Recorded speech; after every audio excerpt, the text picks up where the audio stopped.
As the country continues to come to terms with the invasion of the Westgate Business Mall, the government has reassured that security agencies are fully in charge of the situation.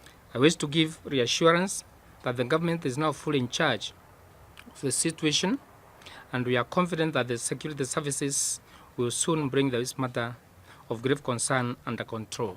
Addressing journalists from his office, the PS for Internal Security, Mutea Iringo, said the government is not taking any chances and has deployed both ground and aerial surveillance, adding that different specialized units have been deployed to deal with what he called armed criminals.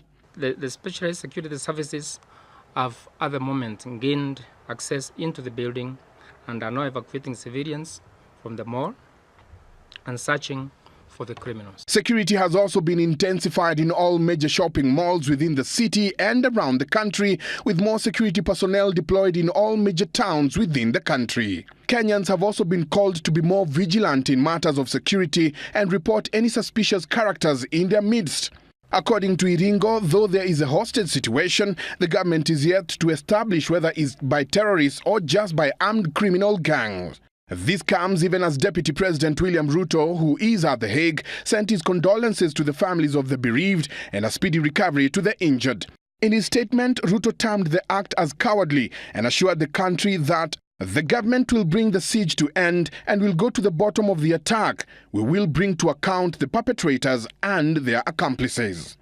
He asked all to cooperate with the security agencies, not only now but even when they have information they feel they can help to prevent such tragedies in future. But even as the government continues to heighten security within the city and around the country, it is the responsibility of each and every individual to cooperate in the fight against crime. Michael Njenga, Citizen TV, Nairobi.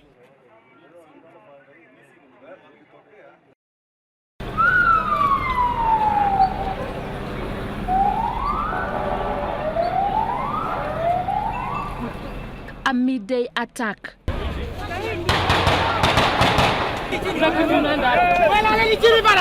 And a gun battle that has left a country baffled by the day's events.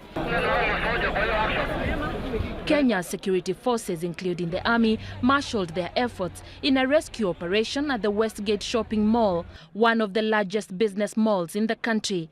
Each single video clip a crucial record of an event that has seen lives lost, dozens injured, and a country reeling from shock. A child safely in the hands of a rescuer, unable to tell why and what this is all about.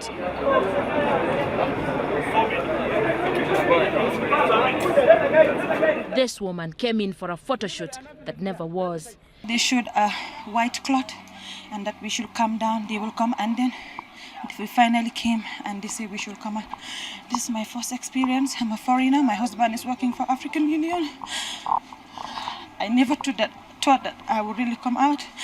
I was just telling him, look, I'm just going back home. Yeah. Because, you don't know where it will happen. We have only these malls to do our shopping, so I'm really terrified. But alhamdulillah, that I'm safe. Every 5 minutes we heard the grenade, the gunshots every 5 minutes, and really we didn't hear anything until about, we kept hearing the gunshots and so on, and then the last 5 minutes we saw the police, the cops. We took a white flag, one of the guys, and said, we're okay here. So they told us lie down, stay down. After 5 minutes they knocked on the door and we slowly came through the back and came out here. Are there any other guys injured? So no one injured where we were. My husband is still in the shop next door, I think, with my other son.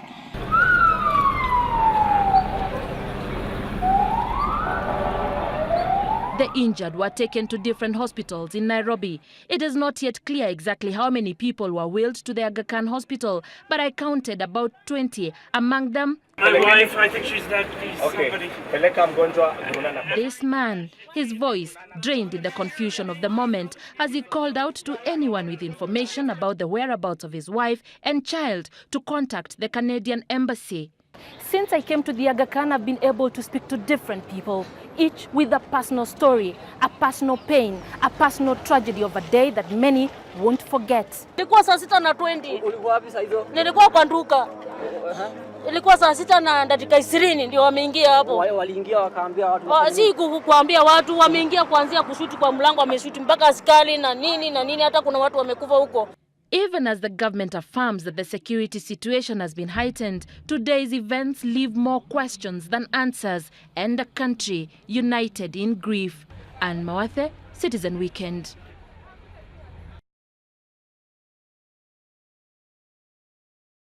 Sababu angekuwa ni mimi kabisa, because kama wale watu wangeingia hapo ndani wangetushoot.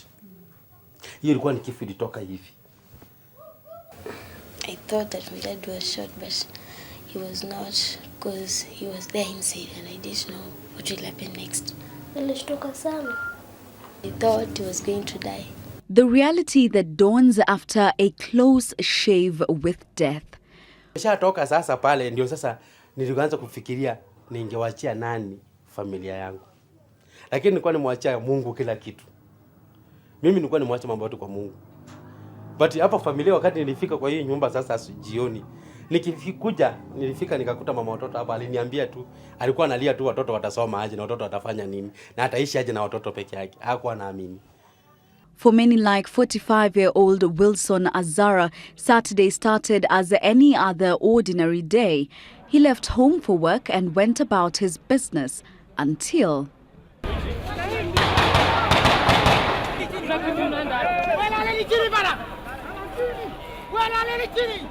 Steam ilipotea tu kigafla dakika 5. Wakati sisi masasi zilikuwa zinalia, tulikuwa tunafikiria tu sasa watu wanaiba ama kunaenda aje. Sasa tulikuwa tunafikiria sasa na watu wameiba hiyo masaa yote na wanaendelea kuiba hiyo masaa yote kwa nini? Unaona? Na wametarget nini na nini? Sasa tukijaribu kumanage hizo vitu, after 5 minutes risasi zingine unasikia kioo inapasuka mahali pa. Unashangaa, sasa kama hii ilikuwa hivyo, na mbona hii nayo inaendelea tena kushutiwa tu tena? Kwani watu hawaishi? Kwani kuna nini inaendelea? For the next 5 hours, he and his colleagues and shoppers would lie still, unsure of what was exactly happening. They could only guess. What they were sure of, however, was that their lives were at the mercy of their hideout. Ile kitu nilikuwa nafikiria saa hiyo. Sasa nilikuwa nafikiria sasa hizi nitasema nini?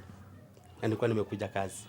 But tulikubali hiyo situation vile ilikuwa, lakini tuliona ni maajabu. Ilikuwa maajabu sana.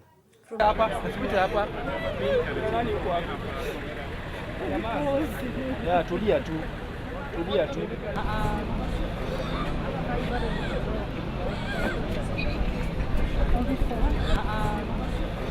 An obvious mixture of fear and hope all at once.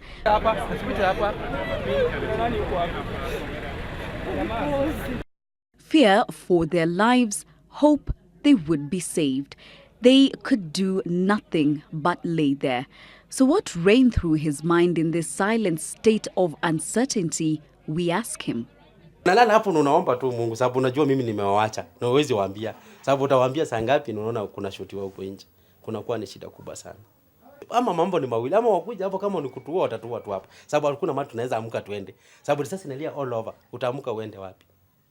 Hiyo tu ndio ilikuwa kwa mind. Kwa mind tulikuwa sasa sisi tumekufa. Hakuna kitu kingine tulikuwa tunafikiria. Tulikuwa tunajua sisi tumekufa.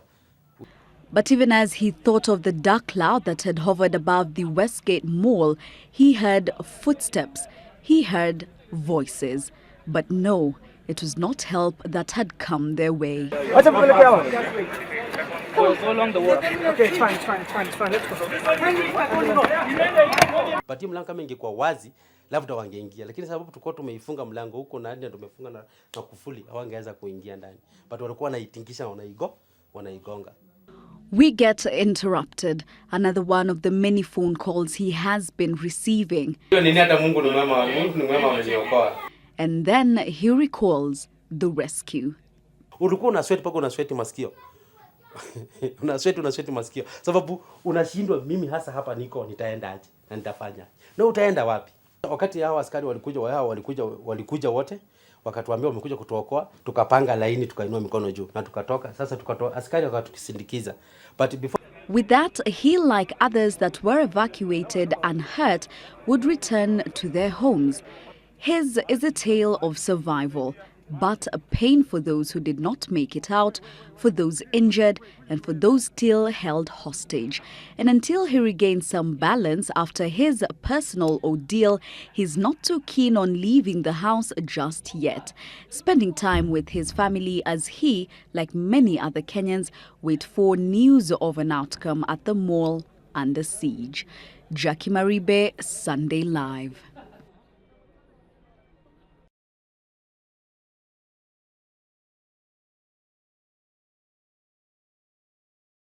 Tuko tayari kwa laani kisa ambacho kiliweza kutokea jana katika mtaa wa Westgate, Nairobi, na kuwaua Wakenya hawakuwa na hatia, na wageni wetu waliotoka nchi za nje walioweza kuwa huku katika Westland kujiburudisha na Wakenya wengine. Kama jamii ya Waislamu tunawaambia pole na tunawatumia rambirambi kwa waliopatwa na msiba wa jana. Pia kama jamii ya Waislamu tunasimama kidete na Wakenya wote kulaani kisa hicho. Walioumiwa, waliopata na msiba ni wasiokuwa na hatia, waume na mke na watoto. Jambo hilo la jana halikubaliki kwa vyovyote katika Uislamu. We condemn it. It's a heinous act. It's a dastardly, brutal attack, uncalled for and warranted. It's unjustifiable under any creed, under any law or any doctrine. We do not know who the perpetrators are at the moment, but whoever they are, we condemn them.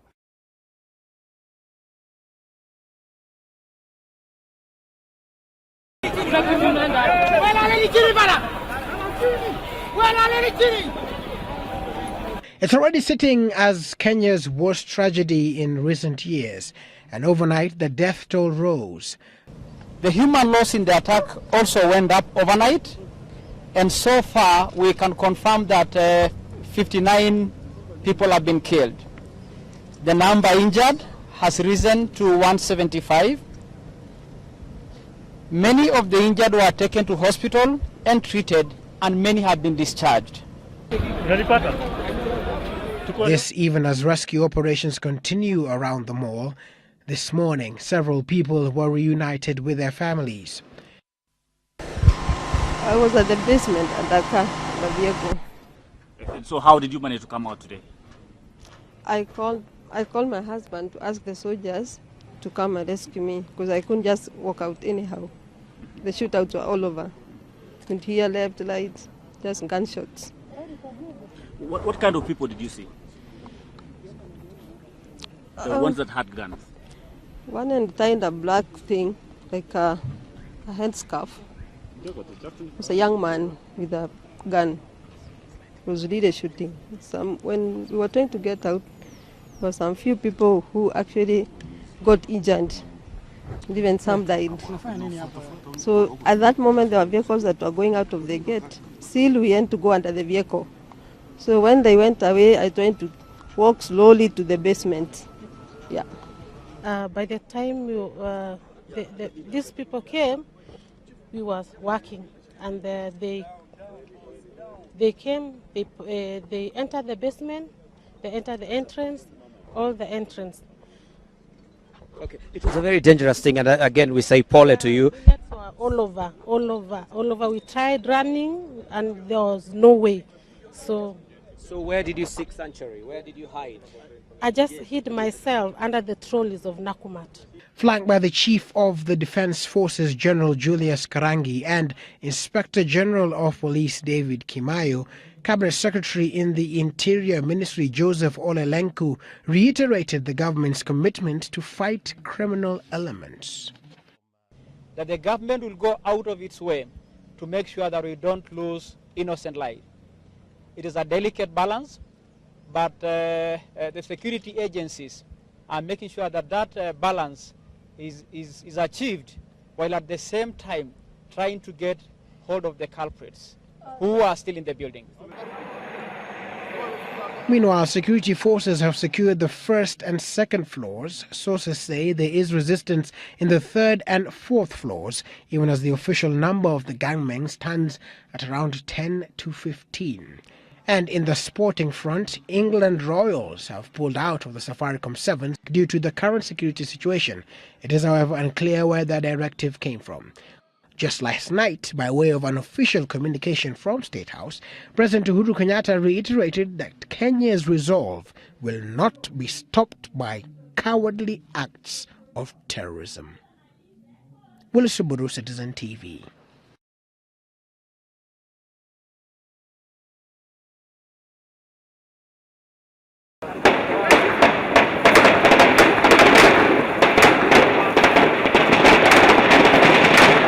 Gunfire,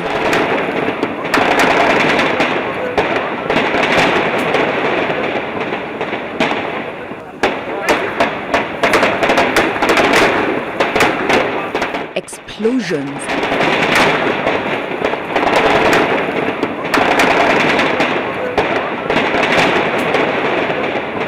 a series of which would see Monday afternoon completely alter the scales at the Westgate Mall over 48 hours after the fact. 3 days since Westgate Mall went under siege and the covert security operation would have new developments.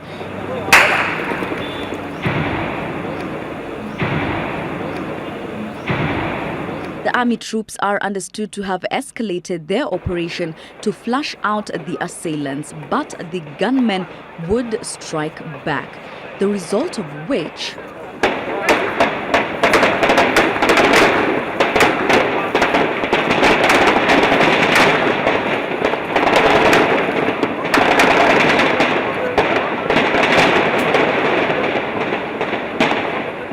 would see those around the mall, from journalists to the public, scamper for safety, as the directive to take immediate cover was sounded out.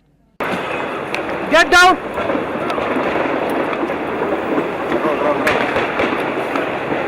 This first series of explosions would see the public that had milled around to catch a glimpse have to quite literally be removed from the scene.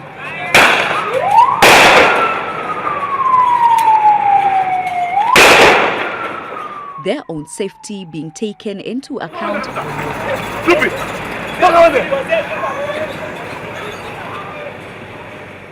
The smoke billowed from the Westgate Mall until an hour later, the second series of explosions and heavy gunfire rented the air once again. And the drill was the same.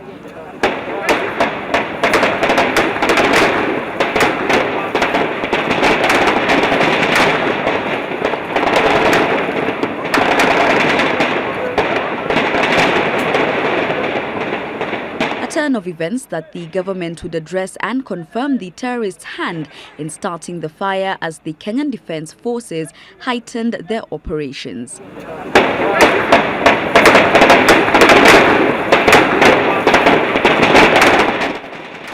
Jackie Maribe, Monday Special.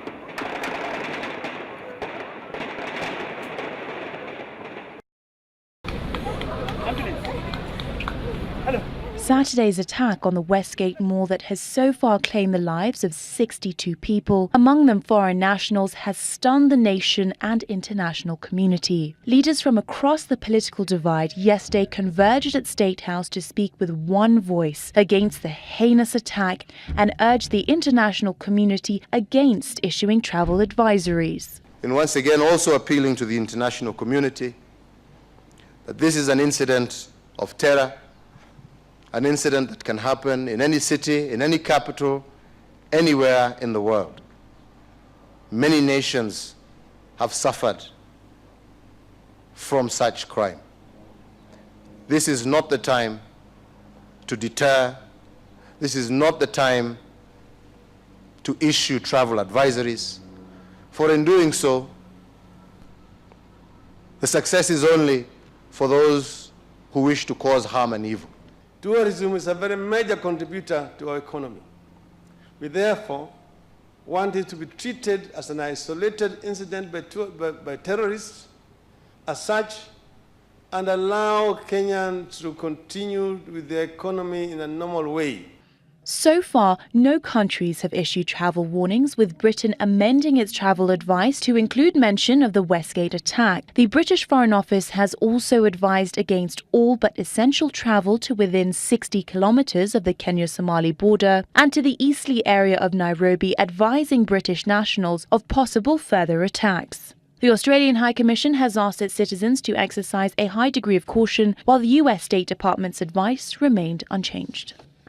Nairobi is set to host two major international tourism events this week: the Africa Hotel and Investment Forum and the Eco-Tourism and Sustainable Tourism Conference, drawing in 700 visitors in total. Tourism, Commerce and East Africa Affairs Cabinet Secretary Phyllis Kandie sought to reassure visitors set to attend the event and tourists in general of the country's safety. I'm holding this press conference to assure tourists and those visitors who are visiting Kenya that the rest of Kenya is peaceful. Life is going on as normal, and I think that's what needs to go out there. That this incident is just confined to Westgate Mall, and that situation is being handled by the security agents and it's under control. As the siege wages on and anticipation grows on the conclusion of the terror attack, it remains to be seen whether or not the tourism sector, which is among the country's top foreign exchange earners, will sustain the negative publicity and fear of insecurity fashioned from the Westgate terror attack. Michelle Morgan for Monday Special. Have gone on very well, and we are very certain that if any, there are very, very little hostages in the building. We have done search of the building, and we can confirm that the hostages, almost all of them have been evacuated. Even from the data we had previously from relatives and families, that number has come down substantively. I want to confirm that so far, 62 deaths have been confirmed. I know from other sources other than government we had some different figures, but we confirm that that is the correct position. We also want to emphasize to say that people should desist from giving misleading information, because we are receiving a lot of SMSs that we are certifying is not correct information. So the information you should give to our security forces must be accurate. We discourage, and we have the system to identify those who are giving false information, and that must stop henceforth. Unfortunately, some conmen have come about to also take advantage of the situation by saying, send money to some helplines or to some SMS numbers, and we want also to advise Kenyans not to do that, except for the officially given helpline which was given by Safaricom and Airtel. No other number is acceptable. We have heightened security in all our ports of entry and exit, in the airports and seaports and our borders, and therefore we want to say that the country is secure. I quickly hasten to say that the information we are giving has been fully approved by His Excellency the President, as he is fully in control of the situation. We encourage Kenyans to remain calm and vigilant, but carry on with their own businesses with caution. But there is no reason for alarm, because, as I said earlier, our gallant forces are in control. Our resolve to defend our country has never been higher. And we want to say that we will take the war to the criminals' doorsteps. This is our country. We are in control of the security situation, and Kenyans should take comfort that the country is in our hands. We do not want panic messages arising out of misleading information that the criminals have blown off the building. We continue to convey our sympathies and condolences to the families of the dead, and we will stand by them in every way. We also want to confirm that we have identified and killed 2 criminals, 2 terrorists. 2 terrorists have been confirmed dead out of our activities this morning, and several injured, but we'll give you finer details on that going forward. I think that is the current position, and we just want to confirm that we are in charge of the situation. Our people are safe. Hostages have been evacuated, and we do not think from our analysis and search of the building, there will be very, very minimal, if any, in the building. So I think that is a position as at now. We want to request you to allow us to go back and do our work so that the process continues. We need to remind Kenyans to be vigilant at the points of entry and exit. We emphasize that our points of entry and exits are on high alert, and we want to encourage Kenyans to be vigilant and observant in those points to make sure that criminals do not slip in, or terrorists do not slip in or slip out of the country. But let us remain calm. Our forces are in full control of this situation. We thank you very much.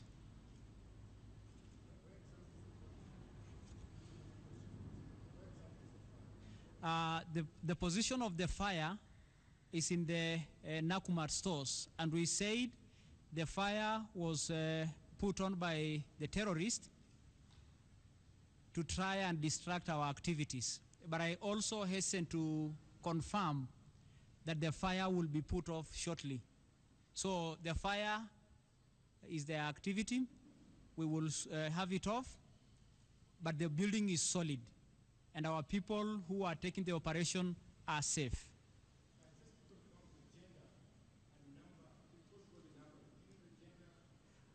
We said yesterday that unconfirmed information has it that the terrorists could be between 10 and 15. We do not want to delve into the gender issue for now. There are no women, actually. It is very clear that it's only men. Some men had dressed like women to mislead the situation, but all the terrorists are male.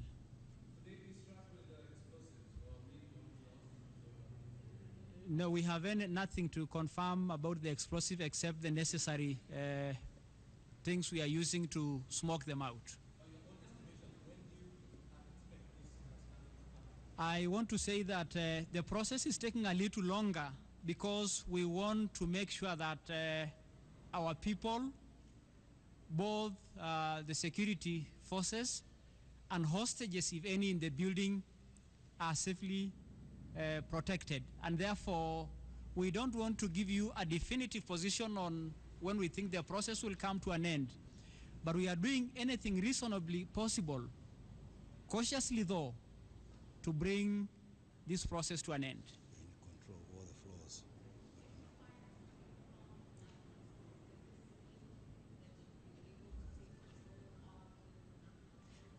We are in control of all the floors, and this is important.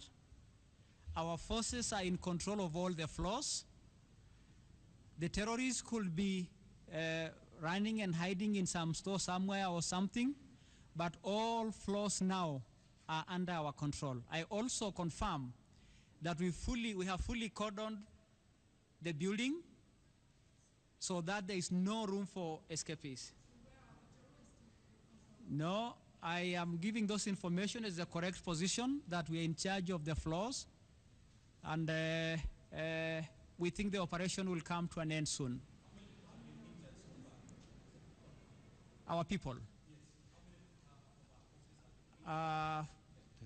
About 10 of our forces have been injured and are receiving treatment. No, we are not aware of any lost security forces, but we can confirm that 10 are injured and are receiving treatment. We are unable to confirm the number of hostages, if any, inside, but this is why we say that please desist from giving misleading information, because we have been receiving information that go to this store, go to this corner, because we are 10 people there, and that has been largely untrue. I also say that from Kenyans and the list we had previously of missing persons, that list have reduced drastically. And therefore we think we have successfully evacuated a lot of people. We have also confirmed from hospitals that from the list we gave yesterday of people who went for treatment, 175, very many, below 50 are now receiving treatment. How many?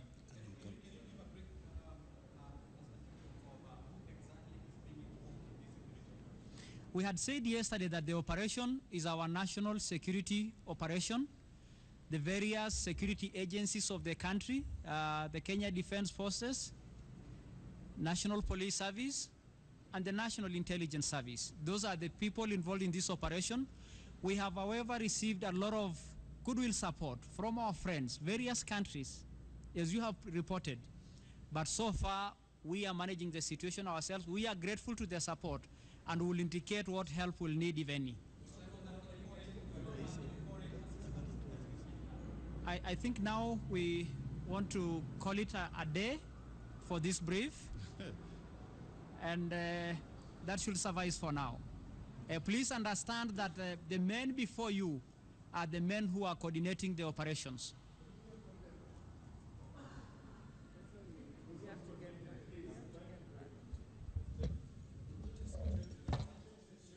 No. You know, I'll be.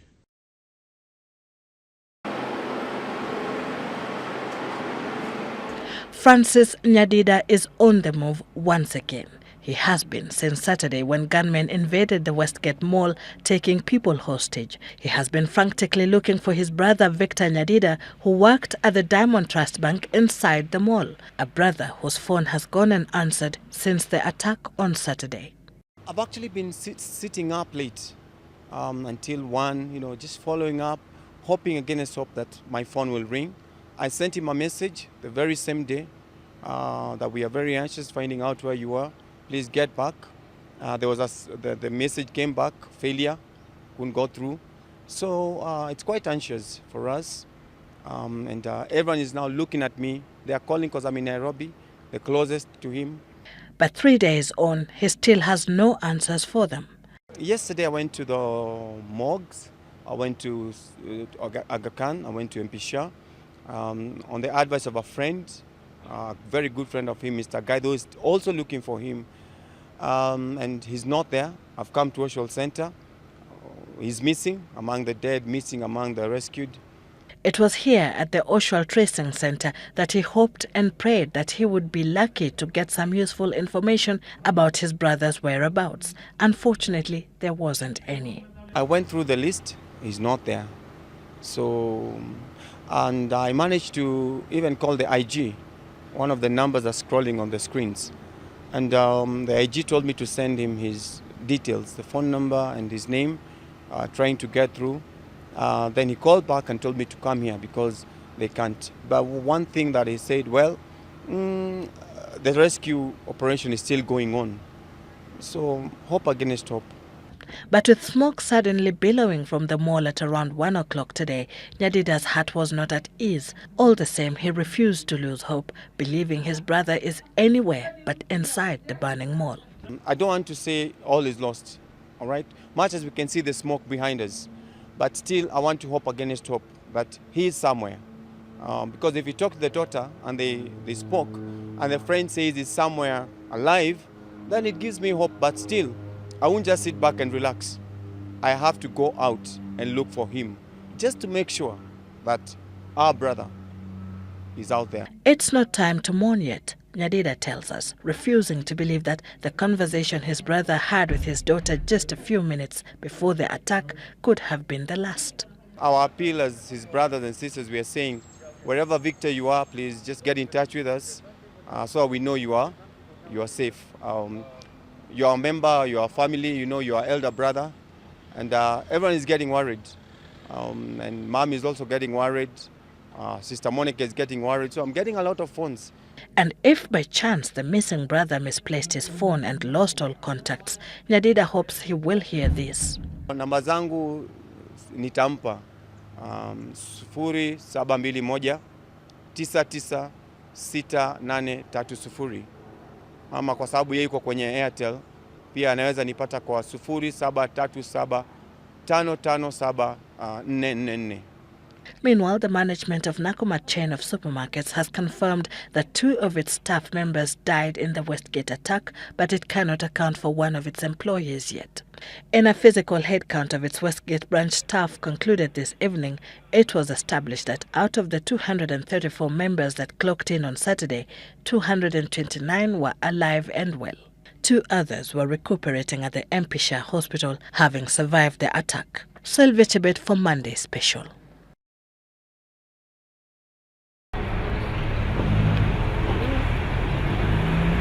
The goings-on at the scene of the terror attack, what some tried to keep tabs on from the rooftop of the Sarit Center in Westlands. The mall having opened its doors for the first time since Saturday's attack. For precautionary measures, it remained closed Saturday afternoon and all of Sunday given its proximity to Westgate Mall. The number of people visiting the mall on this day may have dropped, but many are those keen on seeing a semblance of normalcy return. For a man who has for 30 years worked at the mall, the owner of Chicago, the pizza place, is optimistic that business at the ever-buzzing Sarit Center food court will bounce back. We need to get back to normal as soon as possible. These criminals should not win this war. We want to show them we are strong. Many are those who share in his optimism. We feel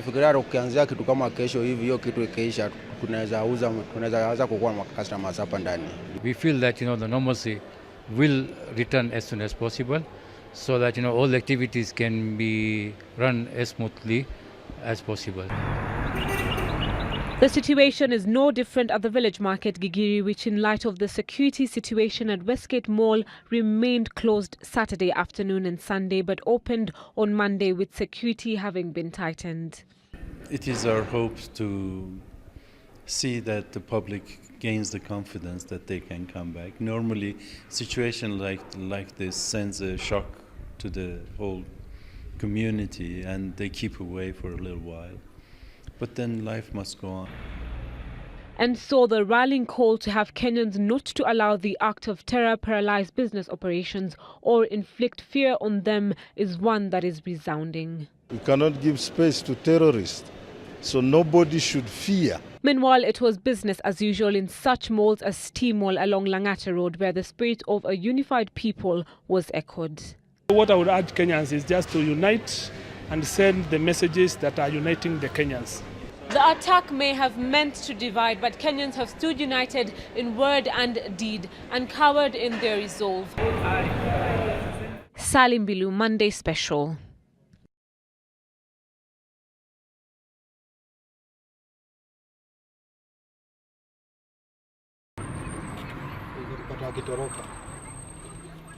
$7 a.m. Monday, and security officers at the Jomo Kenyatta International Airport pounced on a 35-year-old man by the name Abdul Razak Sharif Ahmed carrying a British passport. He was just about to board a Turkish airline. According to sources, the man had tied bandages on his head, an issue that raised suspicion attracting the security agents who, on probing him, found he had no injuries. Our efforts to take a picture of him were futile as he was undergoing interrogations by officers from the anti-terror unit.